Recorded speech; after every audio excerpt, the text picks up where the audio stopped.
Welcome to this edition of Minot Matters here at the Dakota, and brought to you by Shock, Safe, and Lock. I'm Jonathan Starr. Today we're joined by City Council candidate Rob Fuller. Thank you for joining us today, Rob. Seems like we've been here once before. Yeah, thank you guys for having me, Jonathan. I appreciate it. In full transparency, I've done something that only a rookie would do, and we didn't hit record on the audio. So I have to put Rob through the terrible position of redoing a couple things. So full transparency to the viewers out there. But what we were talking about is kind of the journey that brought Rob away from North Dakota and then brought you back to North Dakota. Yep. And there's something about North Dakota and Minot that people, like you mentioned, they call it home and they always want to come home. Yep. And what are some of those key things that make Minot great that perhaps we might even be losing if we aren't careful? Well, obviously, having been born and raised here, growing up here, spending half of my life here, not the majority, but half of my life here in Minot, Minot is a warm, welcoming community. Now, I know people have said that's changed over the years, right? Yeah. I mean, and it's bound to change everywhere. I think the nature of humanity is that we're all going to get a little cynical at some point in our lives, but Minot is still, in my mind, a great community. It's a good Christian community. We have I think a lot of diversity with the base and people coming in from there. But whereas Minot is a town of 47,000 people, in my mind, it's still a small, quaint community, right? Yeah. I mean, it's not Bismarck, it's not Fargo. Right. We get a little bit of the quieter side, and I think that's appealing to a lot of people. There's something that's really been focused on that kind of addresses some of those things, and that's economic growth. And there's a huge emphasis that's put on that, whether it's by the Minot Chamber or whether it's flown through the City Council. We've seen some of the voting being pushed that way with the TIFs and things like that for incentives. Is that something that how prioritized? Obviously, if you're not growing, you're probably dying. There's no way you can maintain and just maintain. You have to be doing one or the other. But how much focus should we have on economic growth? I think we need to have a huge focus on economic growth. If you look at the census data that came out just a couple months or 4 months ago, whatever it was, Minot is the only large city in North Dakota that shrunk in population over the last 2 years. Wow. Why is that? I mean, we lost 2% of our population. Bismarck grew, Fargo grew, Grand Forks grew. I think we have to focus on economic development to bring in more businesses. We need to focus on getting the cost of living in Minot down so those businesses can hire people in that $10 to $30 an hour price point, and they can live comfortably in Minot, which is tough right now. In order to have that economic growth, do the businesses have to be able to thrive and the citizens suffer in order for that to happen? No. I don't think so at all. I think the biggest thing to help stimulate economic growth, quite honestly, is the city get out of the way and let the businesses do it themselves, right? I mean, the city has obviously a function in there, but, where we're putting some demands and requirements on places and businesses that want to come in here, where we're giving tax incentives and breaks to get them to come here. If we don't give the tax incentives and breaks, why don't they want to come here? I think that's the better question, right? I mean, what do we need to do to get it here where we don't have to give the farm away so the citizens suffer, but the businesses still want to come here? So in the last couple of years, we've seen TIFs given out to one corporation specifically, and it seems like those ones have drawn the most attention with Epic and the Big M building and then out at the tracks. Yep. Two completely different situations, both receive a TIF. Do you feel like the Big M building, typically opinion is the Big M building deserved it more than the tracks? Now, it may not be that you feel that Big M deserved it at all, but it deserved it more, at least than the tracks. Do you feel, how do you feel about handing out TIFs? Do you feel like in one situation it was right, it's wrong? When is it right? Okay, so let me answer the second question first. How do I feel about giving out TIFs? When I was out in Colorado, I worked with a couple municipalities out there and saw how they implemented TIF funding, and they did it quite a bit different than we're doing it here in Minot or than we're using it in Minot. So I would think that might be another alternative way to look at using our TIF funding. Now, to answer your your first question, the two places, the Big M building and the tracks out there. Okay, I don't mind that they use the TIF funding on the M building because it's going to be used to mitigate the asbestos in there and turn it into something in a blighted area or a blighted building. That's what TIF funding is for.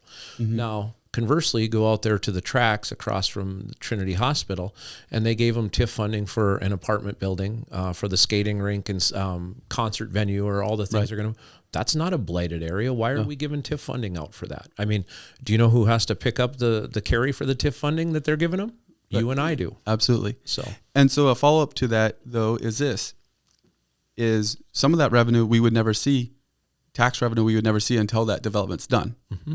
So other than the bladed building situation where we have a dilapidated building that's come down, is there a situation where you feel TIF funding is a good alternative or a good resource for a company? Absolutely. I mean, if we have, a lot of times in other areas, at least that I've seen, TIF funding was used for low and moderate income housing, right? To get stuff, and maybe not even housing, even to bring businesses into an area that hasn't had a business in a long time, but it's all for local stuff. You're not giving it to million and billion dollar companies that can afford to pay the property taxes. You're giving it to people that are trying to do something within the city to help the city and to help the constituents in that city. Right.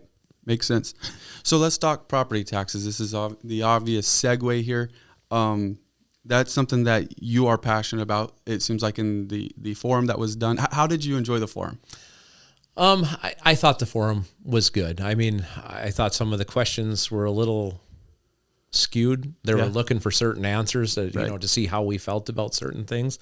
But it served a good purpose. I think it got everybody to kind of see who's out there, who's on the city council right now, and what the alternatives are. Had to be a little bit grueling. It was a long one. Yeah, it was, but I thought it was fun. I mean, honestly, people that we talk to outside of different things, right? People that call me at the business, people that I see at the mall. I mean, I'll be anywhere and somebody will come up to me and they'll start talking to me about it. We all have the same issues and the same concerns, right? Right. I mean, everybody right now, based off of what our federal government is doing, is getting crushed by inflation and everything else. Groceries are up, cost of living across the board is up. So for the city, and I know it's not just the city, the school board, and the park board, for them to pile on the property taxes on top of that, without ever thinking of another way to take care of or fund or pay for or bail out whatever situation they're looking to do, it always comes back to property tax. And so that's my problem. I think we have to come up with better, innovative ways to pay for things, and say, hey, if we can't, we're not going to do that. Right? Yeah. We can't afford to do that, so we're not going to do it. Very good. So we have this property tax issue, and we also have this in-property tax campaign that's going on that might get onto the ballot as a constitutional amendment. Do you feel like that's the solution for property tax? Well, there's a lot smarter people than myself that have done a lot of research on it, and you'll hear both sides. You'll hear, yes, it is, and no, it isn't, right? I mean, and there's the scare tactics from both sides. I don't know if it's necessarily the right answer. Do I think it's a viable answer with the amount of money that the state is carrying in some of their funds right now? I think it is. And I think because the state and all of the larger cities have let property tax get so far out of whack in the state of North Dakota, they've created their own monster, and they're going to have to deal with the repercussions of that. Yeah, it's interesting with it being done through the constitutional amendment because there's not a lot of recourse that can be done. Right. There's minimal recourse that can be done. Yeah. So it's a very interesting alternative. Would you like to see it done through the legislative? And I know what the common response to that is, well, they had their chance. Well, yeah, they did. I mean, they had their chance to do it, and they kind of just let it go, and everybody was like, well, what are you guys doing? Well, it didn't work out. Sorry about that, guys. And, and so now you're going to have to eat the sandwich that we're going to feed you if it gets on the ballot, right? Right. So you mentioned that there's bloated, it's a little bit of a bloated budget, maybe wasteful spending. You're not saying that it's wasteful in the things that are necessarily it's going towards, but we're just spending money to spend money at this point. What are some of the areas that you would like to see the budget reined in? Oh, well, let's start with the consultants. I mean, if we're paying $1 million a year in consultants, have we hired the right people to run the city? Because I don't mean that we haven't, but what I'm saying is, if the people that we're paying all the money to run the city have to ask everybody else how to run the city, right, that seems like a redundant position to me. So yeah, I would start right there, right? That's $1 million. There's other areas, and I would never, ever advocate cutting from essential services, fire, PD, those types of things. But there's areas out there as the PD, right? There are 13 officers down. They've been a number of officers down for a number of years. Yep. We keep adding that into the budget every year, but they aren't able to fill those positions. So do we necessarily need to budget for all 13, or can we budget for 5 this year and say, hey, if you fill those 5, we'll look at getting more filled next year. Or if you get 6 candidates, we'll make an amendment to the budget if that's something that we can do so you can get those 6 hired. But do we constantly have to budget for all of the people that aren't there? There's, and again, without going into every specific line item, I think there's a number of areas and a number of ways that the city itself, because the city isn't solely responsible for the property tax issue, but that the city itself can start to thin the budget a little bit and say, hey, you know what? This isn't something we can do right now. This is maybe a 5 or 10 year plan. Right. Look at ways to scrimp and save and do things a little bit differently. So I think you can cut. I think realistically, if we sat down, and I don't necessarily know if it's all doable, but I think you could cut a good 5 to 10% off of our city budget. And then there's other things that are going to fall off, like the NOS project, right, and the flood control project and all that stuff over the next few years that'll really thin our budget out if they don't try to carry those forward and make them pay for something else when they're done. Right. Which is a good habit that we've seen. Maybe not a good one, but it is definitely a habit. What about understanding property taxes? Because it seems like that's something that comes up with citizens is, like, we get these property taxes, we have this mill rate, and I know that's the standard, probably not going to change, but it doesn't necessarily go down ever. It might. Well, so here's the game, and I'm not just saying the city of Minot, but a lot of places will play, right? They'll play mills and assessed value. Okay. Right. Well, and at one of the recent city council meetings that we were sitting at, they said, well, the mills have been going down for the last 4 years. We're not raising the mills. We're not raising the mills. Well, but what you're doing is you're raising the assessed value of everything in Minot every year on a continuous basis. So rather than raising the mill levy to increase the property tax, you're just raising everybody's assessed value. So you're doing it through valuation rather than through mills. Now, here's a number for you. And I don't remember if it was 2020 to 2021 or 2021 to 2022, but the city assessed value in Minot to the tune of $320 million more than the year before. So you're telling me in 1 year in the city of Minot, a property assessed $320 million more than it did the year before. What happened? Yeah. I mean, where did that come from? So that's a game they play. So again, going back to the property tax question, I think we have to, if we're going to keep property tax, right? Which again, let the voters decide. Right. But if we're going to keep property tax, I think we need to look at different ways to do it. Square footage of land and lot, different things that we could use rather than the assessed value of your house and the mills, and figure a little bit different way out. Absolutely. For some people, it's ridiculous the amount that they're paying on homes that they're owning or close to owning, and it's uncontrollable at this point. Well, you never own your house. You don't. You never own your house. If the government can come and take it away from you because you didn't pay property tax for 2 years, you'll never own your house. So this probably goes into the portion where you've said it and a couple others said it as well, that there needs to be a better job by city council of listening to the community. Absolutely. And how does that basically culture on the city council, how does that change? How do the city council, be able to portray to the community that they're being heard? Well, I think it's going to start with community outreach, first of all, right? I mean, let's circle back for just 1 second to the city satisfaction survey that just came out, okay? Three things were glaring in that report to me in Minot, North Dakota. 18% of the people feel that the city is working for them. 22% of the people feel that the city is listening to them. And 42% of the people said that Minot is not a good place to live anymore. That should be a wake-up call to everybody in the city government and everybody on the city council. Right there. So, and I'm going to use just something that kind of brought me into this, the bailout of the Project B project, okay? That happened in October and November. Yes. They started talking about different things and different ways to fix it in December. And then they had a bunch of private behind closed door meetings. They never once in that time frame before they voted on it in February to bail out that project, taking $1.4 million of our taxpayer money and putting it towards something that was never supposed to have taxpayer dollars on it. They never asked for any input in the city. Do you know why? Because they knew what the answer would be. And so how do you fix that? I think that starts with getting different people, quite honestly, in places like the city council and possibly in the city management, where we're going to turn around and show that, hey, we want your input. And I don't know if that means monthly community forums, if that means, online responses to different questions that people can get on. Means Rob needs to start a podcast. I don't think everybody wants to hear from me daily, but that's okay. But yeah, there definitely needs to be, I'll say this on this, and I mentioned it before in a different interview.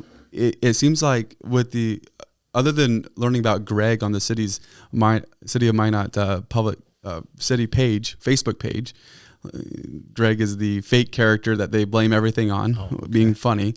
It seems like there could be a lot more outreach that's done through settings like that would connect with the community. Well, absolutely. I mean, and let's use their social media, right? Whoever the person now is that's in charge of the Facebook page, they're putting out great content, all the time.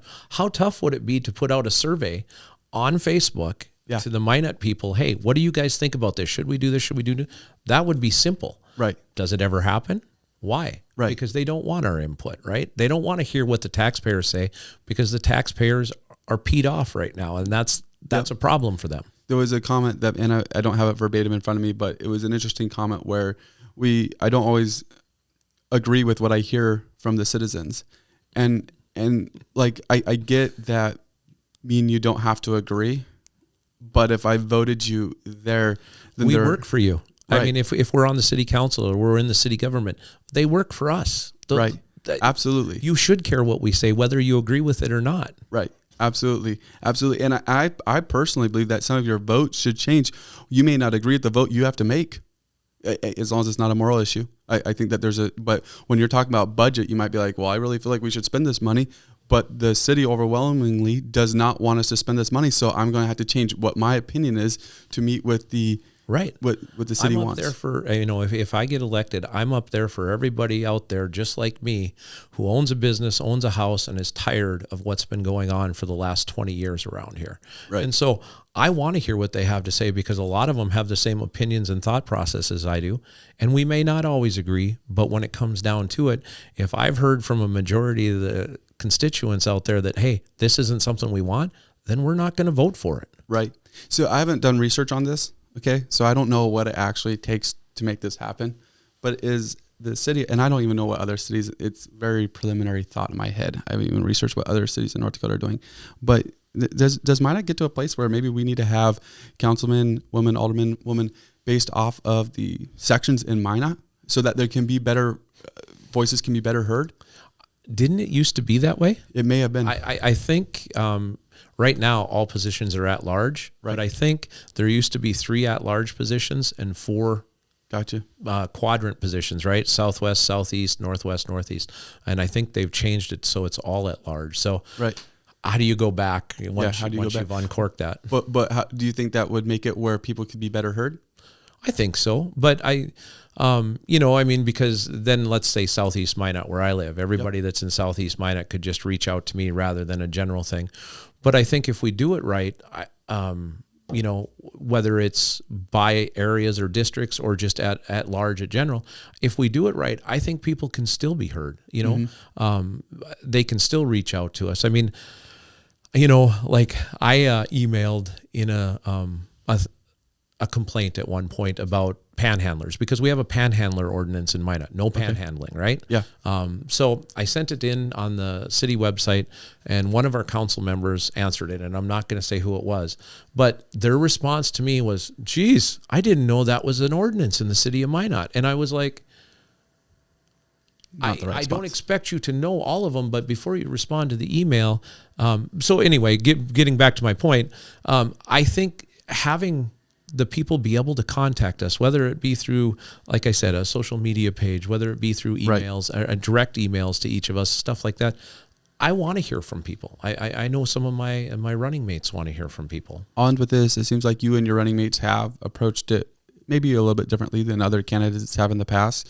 Do you guys have any plans on how you will create, at least for either you as individuals or you as a group, to be able to be have more accessibility with the people, constituents of Minot?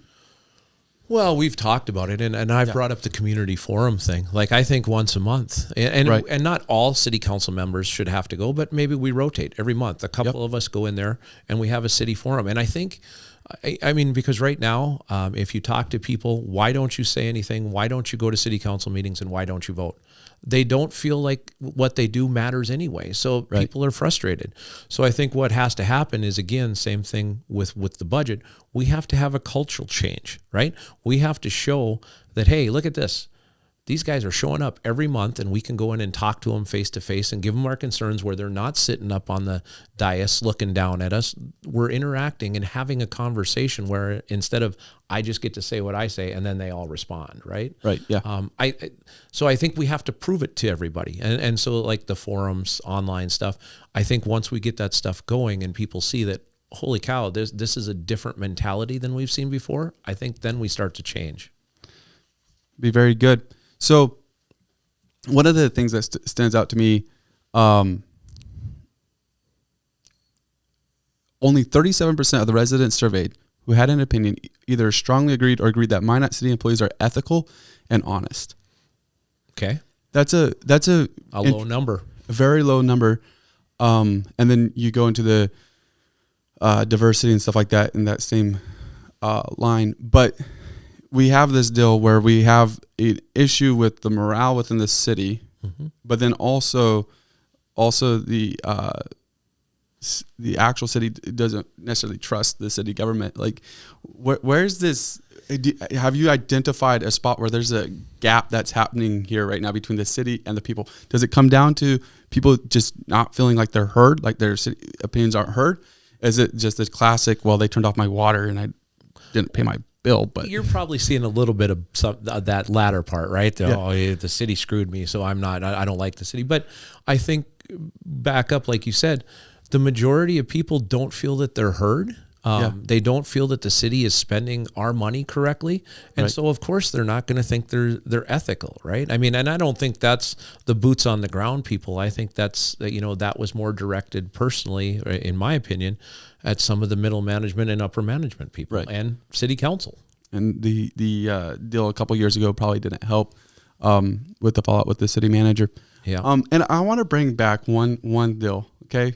And this was something that came up on your Facebook page too, so you guys had to address it there. But a couple years ago, we had the notorious flag incident in Minot, right? That's come and gone. But it's definitely something that we saw the Human Relations Committee, ad hoc Human Relations Committee this last session, or this past year. We've seen a lot of this stuff with diversity things coming up. What does the city need to do to protect diversity, but protect rights? So I don't think the city needs to do anything right off the bat. First of all, state and federal laws mandate what can and can't be done with the different groups, right? Whether it be race, creed, religion, whatever. I mean, so should the city enforce all of that stuff? Absolutely. I mean, that stuff needs to be enforced. But the city's job is not to enact social justice projects. The city's job is for maintaining essential services in the city of Minot and helping the citizens get what they need from the city. Again, and I think, going back to the flag issue, I'm not going to touch on it much, but I think everybody was upset because one flag was flown, but they won't allow certain other flags to be flown, right? POW flags and stuff like that. That's kind of a slap in the face of all of our veterans and everybody else out there. So I think that it wasn't that this flag specifically was thrown. I think it was, hey, nobody else can do this, so why are they getting to? Right. Type thing. And so again, if we just follow with state and federal laws and make sure that there is nothing nefarious going on within the different communities that may feel like something bad is happening. But if we do that, I don't think the city has a role. I mean, the city's role is really essential services and get out of the way for everything else. Yeah. So expand on that, because that's one of the questions I had. What is the role that the city government should play? Fire, police, water, essential services that everybody needs within the city, right? There will always be a few political things that come up, even though the city is not supposed to be political. But other than that, anytime other than that the city gets involved and they put new mandates in place and they put new restrictions in place, all it does is stifle everything of growth that needs to happen in this town. Very good. Yeah, you said it's not supposed to be political. How in the environment we live in, how can stuff not be political anymore? Absolutely. I mean, we're in the most heated political climate we'll probably ever see in our lifetime.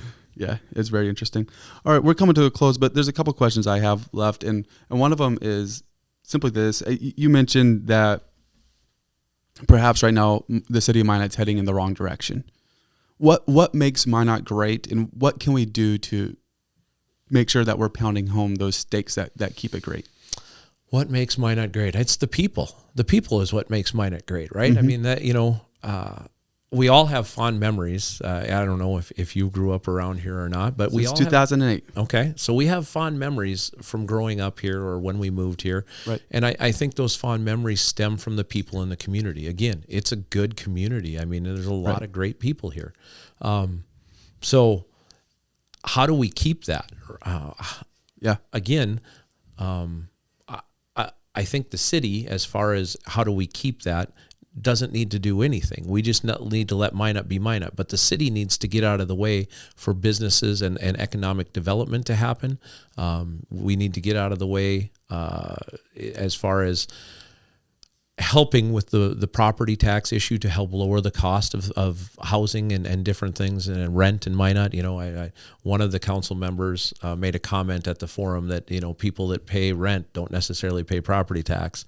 And I would just say if you believe that people that own commercial apartment buildings and different buildings like that aren't building property tax into their rent, there's an issue there with absolutely that. So, but I mean, Minot's great as it is. It's the people that make Minot great. And so I think we need to let the people step forward, because I don't think the people have been in the forefront in the last 10 years, right? At least since I've been back here, and that's all I'm going to talk about.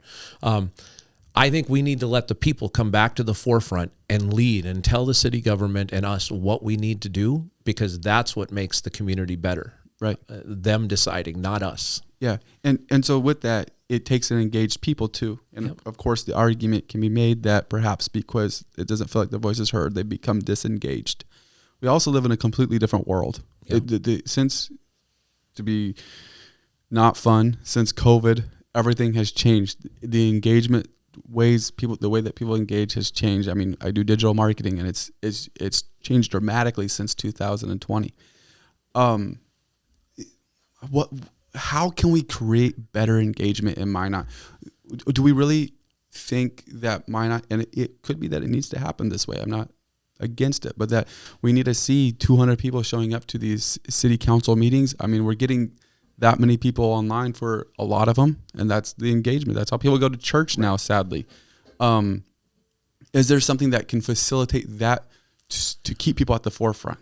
Well, I think you're right. I mean, how do we, when somebody or a group of people feel disenfranchised or disengaged, how do we get them to come back and re-engage, right? Yeah. I think part of that starts with proving we're going to listen, right? What do you guys think about this? I mean, until we ask questions and give them an opportunity to respond, we're stuck. So we have to ask questions. And yes, I would love it if 200 people showed up at city council meetings and had input, During budget time, it was close. Oh, yeah. There was a lot of people there. Yeah. I mean, well, because again, people are upset because they know how they're going to want to pay for everything. And that's off of our backs, right? Yeah. But, like you said, things have changed so much. I think if you use social media as a tool rather than just a fun engagement thing, but as a tool to help bring people back in. Now, that's not going to be everybody because there's the generational gap, right? The older folks are going to want to come and see you face to face, and the younger guys are going to want to do it through social media. Right. So I think we have to attack it on all different fronts, right? I mean, if something's going to happen, 30-day community input. So you can come and see us in person. You can write us a letter. You can write us an email. You can get on social media and answer. We have to use every piece of that at our disposal to get people to re-engage. Yeah. Because I'll be honest, until I didn't think much about politics because I'm not a politician at all, and I'm sure you can tell that. I didn't think much about it until this whole Project B thing started, and I'm like, how can you do this without ever asking us what we think? And that's where I'm like, we need to have some change because the people that are there currently believe that they can do whatever they need to do because they were elected, and it doesn't matter what anybody says after they were elected. And that's not how it works. Right. So keeping on the subject of people, do you feel, and I know this isn't necessarily the city, but it was the chamber. They did it. They had this forum at 4:00. And there was a lot of people that said, maybe we should have one after when we get off work. Yeah. Is that just kind of like a little drop of how tone disconnect? deaf sometimes? Right. Yeah, absolutely. I mean, there was a number of people, I think my wife had said anywhere from 200 to like 600 people online at different times watching, right? But imagine how many people we could have had there if they'd have waited. And I know they tried to do it that way so we could have time in the evening with our families, right? I get that. But, I mean, this is a one-time or a once-in-a-while thing, so I think it would have been a little bit better if it would have started at 6 o'clock and gone till 8 o'clock, so everybody who worked could have got home. They could have done whatever they needed to do with their families, and then they could have either come to the meeting or gone online and listened because so many people missed it. Right. I mean, I've been seeing it in the Minot Facebook page that everybody follows, on there since it happened, and everybody's like, well, we didn't get to see it, and so luckily it gets to be replayed. But again, these people don't feel that you care because you're not thinking about their lives when it matters, right? Absolutely. They need to get off work to be able to come ask questions. Absolutely. We'll end with this question. Okay. I guess it's two questions, but we'll turn them into one. What was and I think we've already kind of heard a little bit, but what was the decision or the moment that made you said, yeah, I'm going to go ahead and run for this? And then on the converse side, why should somebody vote for you? Okay. Why did I want to run? Project B. Well, I mean, that's where my initial engagement started, to be honest with you, like seeing, and I'm going to call it wasteful spending. Okay. Yeah. I'm going to call it wasteful spending at that point because I still believe it is. They don't have anybody in line to figure out who's going to operate it. There's no nonprofits tagged or ready to go. And I don't believe they have anybody to sell it to. So gotcha. In 3 to 4 months, they're going to look to operate that thing, and I believe it's going to be on our backs, which will cost us another $3 to $5 million a year. Right. So that's what got me engaged. Why did I decide to run? My dad and I have had this conversation quite a few times because he's like, I don't think you're going to like this. And I was like, you're probably right, Dad. It's not going to be fun. It's not going to be easy. But if we don't step up and do something now for our kids and for future generations, what's going to be left of Minot in 5 to 10 years? Absolutely. I mean, that's my thought. I have 2 young boys. They're 7 and 5. I want them to have fond memories of Minot and growing up here and living here. And I want them to think about coming back here in the future because Minot loses a lot of people out of state for various reasons. I'm not saying one reason or another, but for various reasons. So we want to try and hold those people here, the youth. And I mean, I think it's good that everybody goes away, but we want them to come back. Right. And so that was my concern. What are we going to have in 5 to 10 years? That's why I'm running. Why should people vote for me? Well, I guess my thought process is this. Where do I fall in the line? I'm a conservative. I'm a Second Amendment conservative guy. I own a gun store, for those of you that know me. I was a commercial banker for 17 years, so I got to see and help people run their businesses. And that's how I look at the city government. It's a business, and you have to run it correctly. Right now I think it's being run a little haphazardly, quite honestly. And so if you're looking for a change, if you're happy with what you got right now and the way things are going, I'm not the guy to vote for. If you aren't happy with how things are going and you feel that it's time for change like I do and Mike does and Scott does, then I think I'm a good candidate, and I think both of those guys, Scott Samuelson and Mike Blessum, are equally good candidates. I think the three of us can make a big difference if we get on the city council. If someone wants to learn more about what you guys have going on, where should they go? You can go to our Facebook page, Blessum, Fuller, Samuelson, or We Can Do Better Minot. We also have a website, wecandobetterminot.com. Or you can reach out to any of us at any point. We can certainly sit down and talk with you. Or people call me every day at work and they're like, "Hey, are you the Rob Fuller that's running?" And I'm like, "Yep, that's me." So good times. Well, thank you for jumping on today. Absolutely. Thanks for having me. Thank you for watching this episode of Minot Matters here at the Dakota, and brought to you by Shock Safe and Lock. I'm Jonathan Starr. Be sure to follow us on Facebook, like and subscribe on YouTube. We're going to have a lot more of these candidate interviews coming out for you guys. We want you to be able to stay in touch with what's going on with the Minot City Council and even the Minot School Board. So be sure to subscribe to us on YouTube. Become part of the Dakota community, where we'll continue to bring you transparent news to North Dakota. Thank you. Have a great day.